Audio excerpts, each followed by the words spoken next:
Hi guys, I have finished another Pocket Page notebook insert, and this one is no less chunky than the last one, so I thought I would go through it and show you some of the pages. As usual, I haven't finished the front page, I haven't even started. I'm gonna probably do the same as the last one, and I will try and work out when I did this first page and date the last page that I've done it. So I'll just put the start and end dates in here. I think that's been working nicely. This was the first page. It was just something I whipped together when my Get to Work book arrived. I was just playing with these black sequins. So I haven't done anything on this page, and I kept thinking I must go back and fill it in. But actually, I love the black stars on the white background, so I decided not to fill it in after all. This I would just been doing just some experimenting with my fuse tool, trying to work out the best way to fuse these pockets, and often I fuse things on both sides, but I feel like with these pockets I don't need to fuse both sides, so I've had a few incidents where I've burned holes through the pages, so I was just experimenting with that, and I'd encourage you to do experimentation of your own, because the way I do things is not necessarily going to translate to the way you do things, so my reasonably hard pressure is probably not the same as your reasonably hard pressure, so I recommend testing one of these pages for yourself. This was a Citrus Twist kit page, and I don't find it very successful because I had so much bulk through the middle of this book. I have actually had to come in here and peel this off and try and slice away a bit more so that I could get the page to actually shut.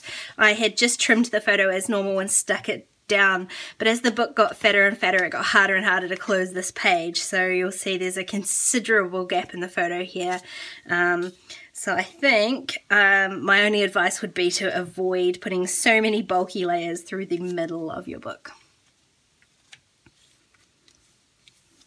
These simple pages are always my favorite. Just a group of stamps, group of repeat stamps, and a full page photo often is enough for me.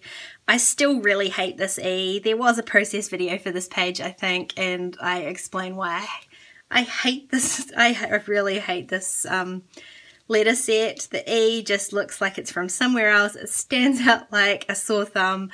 I wish I had some way to change it, but I don't.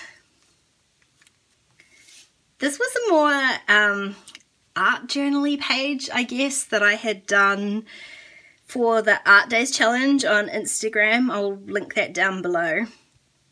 Just some watercolor paper, which again, these pockets are really handy for just slipping that in. I didn't do it on the page or anything. I used actual watercolor paper and then glued it in and did some stamping afterwards. I didn't want to throw away this offcut. It belongs here, so that's why it ended up on this side of the page, because I did this separately, not planning to put it into a notebook, but once I decided that I didn't want to throw away everything that I had done. It's definitely a process video for this, one of my more fun pages, collab with those lovely ladies, Essie and Kaylee, and still really love this. Love all the polka dots. Spot was the theme. I went totally literal. There's definitely a process video for this one as well. Using multiple photos on these pages is not a common thing for me, but I actually really love how it turned out. And I've done a few pages with smaller photos like this lately, and actually I really like the look of it. I think the scale of the small photos really fits these smaller pages. As much as I love full page photos, I love these small pages just as much. It's a little page. Again, I was just doing a little bit of experimenting. I had these masks are post-its. little circle post-it notes from Colour Theory Studio Calico, and I had just stuck them down onto a piece of paper and then used some Distress inks to do some ink blending. Peeled it off, and I liked the kind of bubbly effect, so I kind of played with that with a little bit more sequins, of course, and then just added a photo. Once I had done that, I added my title, and then I felt like the two pages were quite separate. So again, I used these same post-its, the little grey ones, so it's the same size circle, added them onto this page just to tie the two together a little bit. I think that circle element on the left page helped to tie that together. I love this page. I mean, I love the photo of me and my best friend Trina.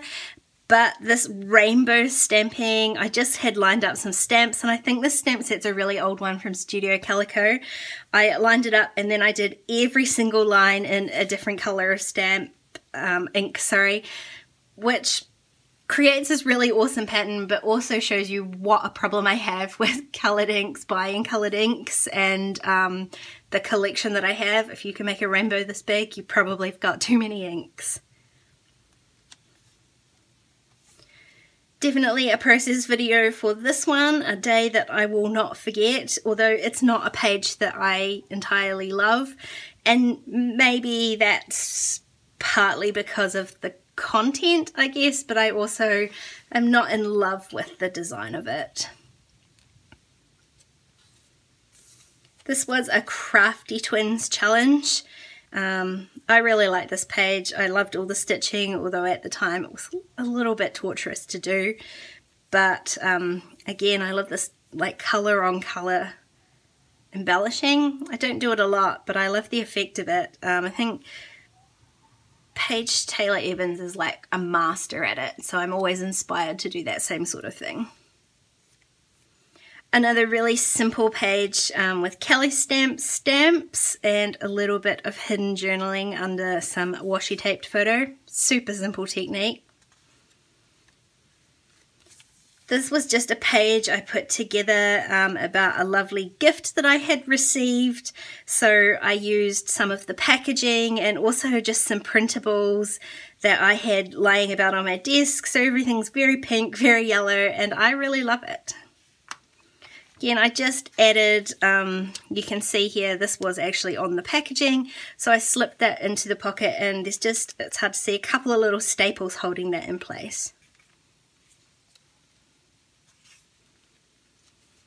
Another little page I had done just very quickly. I had a very simple but really lovely tarot card reading done by Elizabeth from, I think it's Flutter and Sprout, sorry. And I just had written down some notes that I had taken during that, and then I had very badly stamped and embossed the name of the card that I got. This was another Crafty Twins mood board challenge with some hidden journaling. Still really love this page, even though totally not my usual colours. I really love it. And again, the content of this page is something that's really close to me, so I wonder if that does affect the way I see things design-wise too, between the different contents. I don't know. This was just a page I put together after I had bought a new collection of papers. They were so pretty, I decided to cut them out and just stick them into my notebook with a photo and a chipboard. Super simple, but I really love it. Of course, I've got a note pin. I've got a paper clip on here, but that's from this page here, which I had just again put together really quickly. I had this paper confetti and I was deciding whether to keep it or not or get rid of it. I decided to keep it and put it into one of the pockets, and I just machine stitched that shut, and then decided to get fancy and add some of this neon pom-pom onto the side. Then I had no idea what else to do with it, so I added a photo and a little cluster of embellishments that I had pre-made just sitting on my desk. And this side has got some very odd sort of journaling because I was testing out this like journaling stencil that I had made, so I was just testing how that worked and really happy with it. And that is the end of the notebook, because of course I never fill in the back page either. So that is this one all done, and it can go into one of my beautiful covers from the Stamp Spot. Thanks for watching, guys, and I will see you in my next video.